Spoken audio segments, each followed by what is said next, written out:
Hi guys, this is Sadek from Debugging.com, and in this video, we'll show you how to install the latest Evolution X ROM based on Android 13 onto OnePlus 8, 8 Pro, 8T and 9R.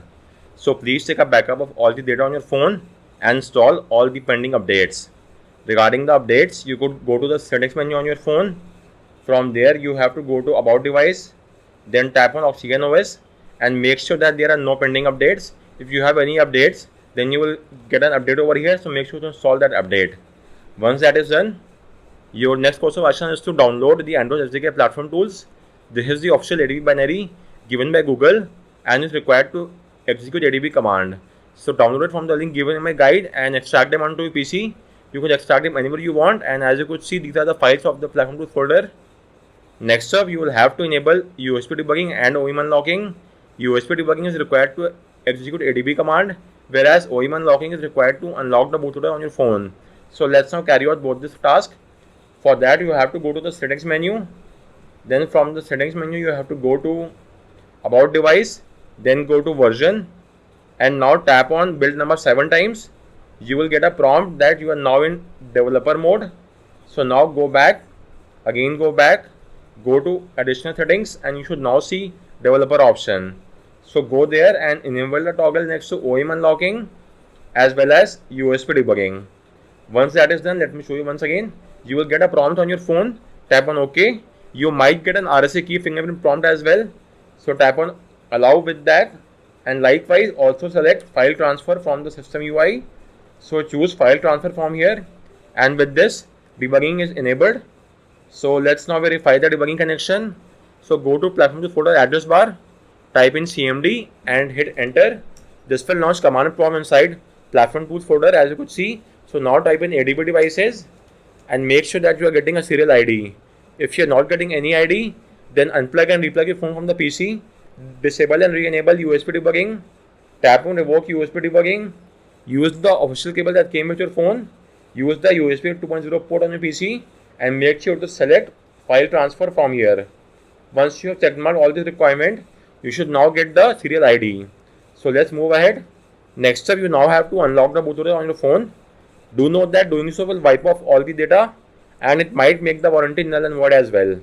If that's well and good, you could refer to my guide or the video and get this job done. In short, you just have to boot your phone to Fastboot mode. Once you are in the Fastboot mode, you have to type in Fastboot flashing and lock. Once you do so, you will get a prompt on your phone. So use the volume key to highlight unlock the bootloader and press the power key to confirm. With this, the bootloader will be unlocked. Your phone will undergo a reset and the phone will boot to the OS. Once it's in the OS, you will once again have to re-enable USB debugging. So do so from here, and then you could move ahead to the next step. So next up, we now have to flash Android 13 firmware. So let's refer to my guide and get this job done. In regarding the flashing of firmware, there are two approaches. You could either do so manually or the automatic. I will highly recommend you opt for the automatic method because the manual method is quite risky for two reasons. Because first of all, you have to check the DDR RAM version, and apart from that, you will also have to flash the individual files to their partition using the Fastboot D command methods. So it could prove to be quite risky. So let's just opt for the automatic method. In the automatic approach, you simply have to flash a zip file, and that is it. So with that said, let's carry out this task. For that, you need the SDK platform tools which we have got. You need to enable debugging and OEM unlocking, which we have done. You also have to unlock the bootloader. We have done this as well.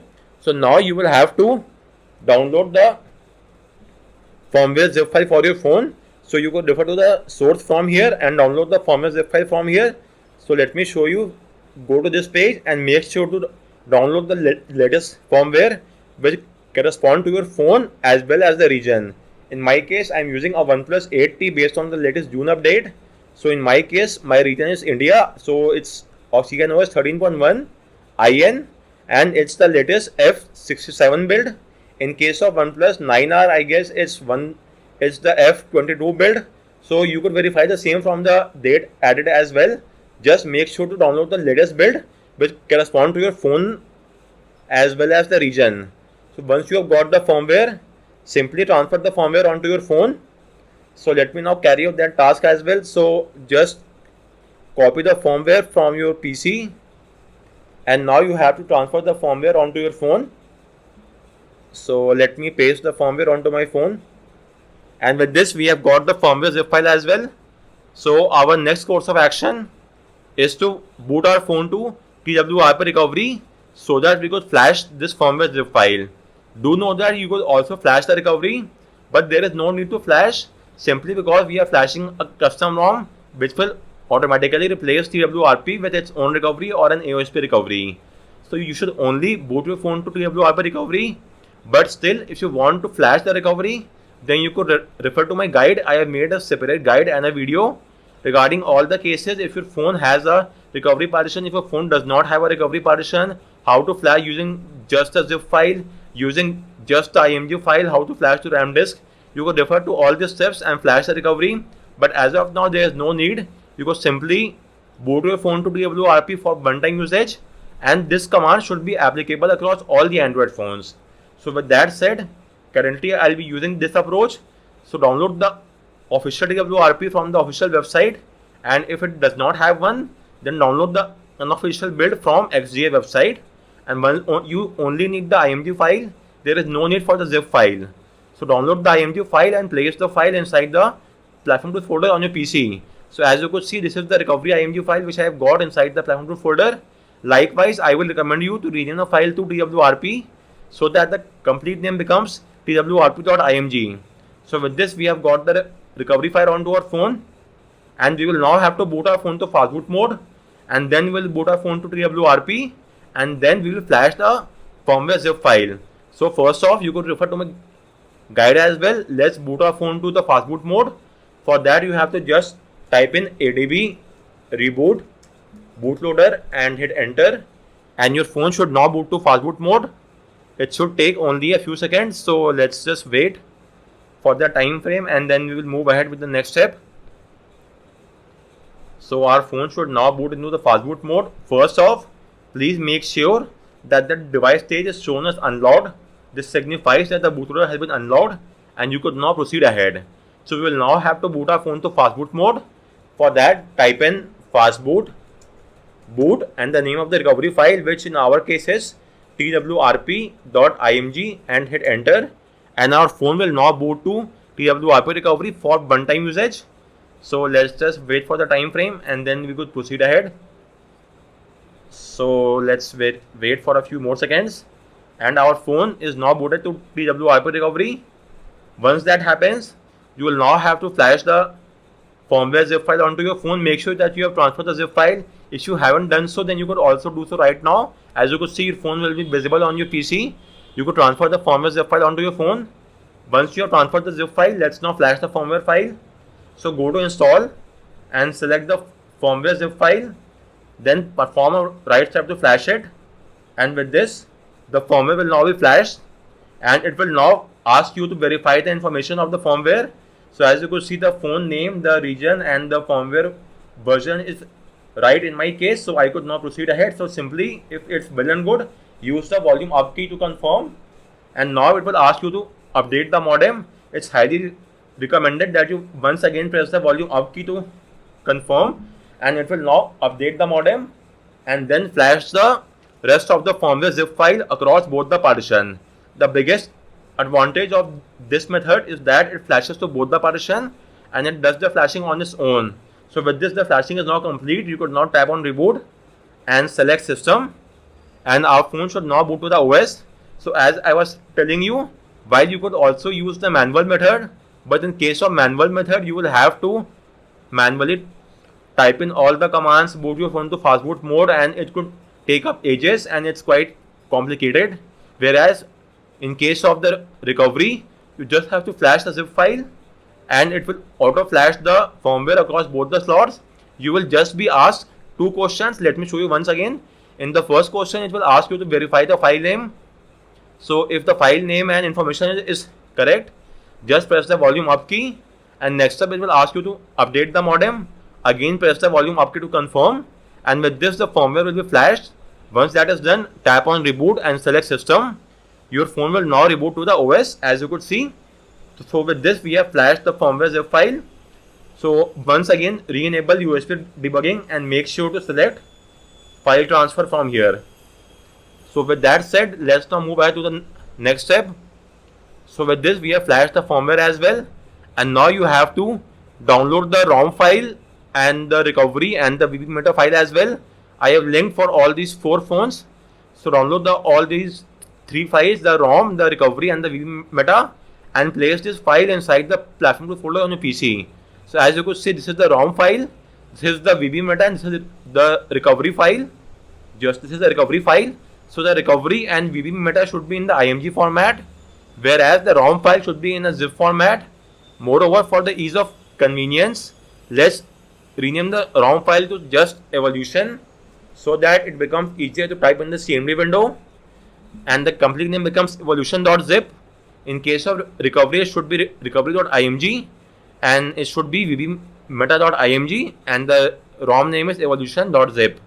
So with this we have got all these 3 files inside the platform tools folder on our PC, and we could now move ahead. So next up, you will now have to boot your phone to fastboot mode. So just type in ADB reboot bootloader and hit enter, and your phone should now boot to fastboot mode.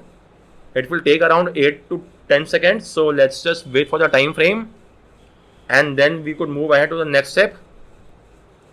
So let's just wait. Now before moving ahead, please type in fastboot devices and hit enter, and make sure that you are getting a serial ID. If you are not getting any ID, then you will have to install fastboot drivers. I have made a separate guide and a video on the same. You could refer to my guide and install the fastboot drivers. Likewise, right click on the Windows icon and select device manager. Now expand the Android phone section and make sure that your phone has been shown as Android bootloader interface. As you could see in my case, it's the Android bootloader interface. So this, as well as the serial ID, signify that our PC is able to read the phone in fastboot mode, and we could now move ahead to the next step. So first off, we have to flash the Vbmeta file. You could simply copy the entire command from here and then paste the command in the CMD window and hit enter, and it will now flash the Vbmeta file. Once that is done, we now have to flash the recovery file. As you might be aware, all the 4 phones, the OnePlus 8, OnePlus 8 Pro, OnePlus 8T and OnePlus 9R have a recovery partition. So we could simply flash the recovery to the recovery partition. So let's do that as well, and it will take only a few seconds. So with this we have flashed the recovery file as well. So let's now boot our phone to the recovery mode. So type in fastboot reboot recovery, and our phone should now reboot to the newly flashed recovery. It will take only a few seconds, so let's just wait for the time frame, and our phone should now reboot to the AOSP recovery, which in our case is the Evolution X recovery. Once that is done, your first course of action is to flash the Evolution X ROM using the ADB sideload method. So go to apply update and select apply from ADB. With this, your phone is now in the ADB sideload mode. So let's verify the same. So open CMD window, and you have to now type in ADB devices and hit enter, and make sure that you are getting the sideload keyword. This signifies that the phone is in the sideload mode, and now we could sideload the ROM zip file. In our case, the name of the file is Evolution. So let's sideload this ROM file. So type in ADB sideload evolution.zip and hit enter, and the sideloading of the ROM will now start. And you could keep a track of the same from your phone and on the PC. In most custom ROM, in the CMD window, the progress bar might get stuck at 47%. It's just a UI bug and nothing to worry about. So if that happens with you as well, just leave it in that state. And as of now, you will not be able to keep a track of the flashing on your phone. That's also not a cause of concern. At the very most, the flashing takes around 6 to 8 minutes. So let's just wait for the time frame. So guys, as you could see, the flashing is now complete. On your phone, you will get the step 2 of 2, and in the CMD window, you will get total transfer 1 and 2. So this signifies that the flashing is now done. So your next course of action is to do a format data. Do note that doing so will wipe off all the data from your phone. So make sure you have taken a backup beforehand. So with that said, now go back and select factory reset and choose format data factory reset and select format data, and it will now wipe off all the data from your phone. Once that is done, you could now boot your phone to the OS. So go back and now tap on reboot system now, and our phone should now boot to the Evolution X ROM. Do note that the first boot up might take up some additional seconds. That's completely normal and nothing to worry about. From the subsequent boot up, it will not take that much longer. And as you could see, currently it's the Evolution X boot animation. So the ROM also comes inbuilt with GApps, so you don't have to flash the Google apps. So since it's also loading the GApps packages, the time might be a little bit longer, but all this is just for the first time boot up. From the subsequent boot up, you will not have to wait that much longer. So with that said, let's just keep a watch on the boot up, and it will boot in a matter of few more seconds. So let's just wait for a time frame. I will be linking my guide in the description as well. You could refer to my guide and get the job done if you want. So with this, we are now in the OS. So as of now, I will be skipping the initial setup process and take you to the directly ROM screen. So let's accept the terms and condition and skip all this stuffs. So with this, we are now in the OS, and this is the Evolution X ROM and it's the wallpaper. And let's go to the settings menu. From here, the USP of this ROM is the Evolver, which beholds all the customization. So first off, we have the theme section.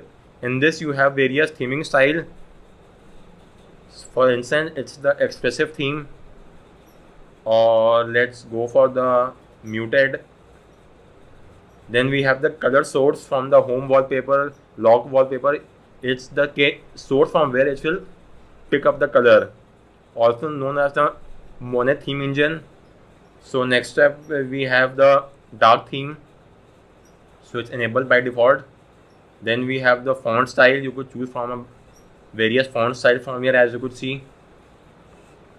So there are quite a lot of font style over here. So it's a nothing font as well. Then next up, we have the icon packs. You could choose numerous icon pack for the notification and quick setting toggles from here. So then we have the signal icon styles. Currently I don't have any sim, so you might not be able to see this, but there are quite a lot of options regarding this. Then we have the Wi-Fi icon style as well. You could choose from the style of your choice. Then it's the navigation bar. If you use a 3-button navigation, then you could choose from here. Currently I'm using the gesture navigation. This first theme. Then we have the status bar and the clock and date style, battery style as well. There are quite a lot of. This is the iOS style battery indicator. Then let's choose a landscape right style. You could hide the battery percent or show it inside the battery itself. Then we have some icons indicator regarding the roaming and notification count. Then we have the notification toggle customization. Then are the QS toggles. From here you could carry out some QS tweaks as well. And next up, we have the power menu. Advanced power menu should be there. That is the most. So we have the advanced power menu option as well. So you get the option to reboot to recovery, bootloader, or system UI. That's quite good to see. And then we have some lock screen customizations from here. Apart from that, you might also have the buttons navigation styles, as you could see from here. And yes, this is an important aspect. You could hide the white navigation pill at the bottom. As you could see, it's currently present and now it's hidden, so you could hide that as well. Okay, so it will hide the entire navigation bar, so that might not work. Anyways, moving on, let's see some of the other things. So with this, we have the animation style, the power off. The CRT one, I guess, is from the Xperia days. Yes, the Sony Xperia phone, which I used to own quite a few years back, had this style of animation. Apart from that, it's some miscellaneous tweaks as well, which you could use from here. and finally it's about the team. So guys, on that note, I round off this video. If you have any queries, do let me know in the comment section. And yes, regarding this, there are some OnePlus additional features as well that you could check from here. It's the O plus extras section. You could verify the tweaks from here, and you could enable fast charging if you want. So guys, with that note, I round off this video. If you have any queries, do let me know in the comment section. And guys, please like this video and subscribe to this channel for more tips and tricks. Thanks a lot for watching.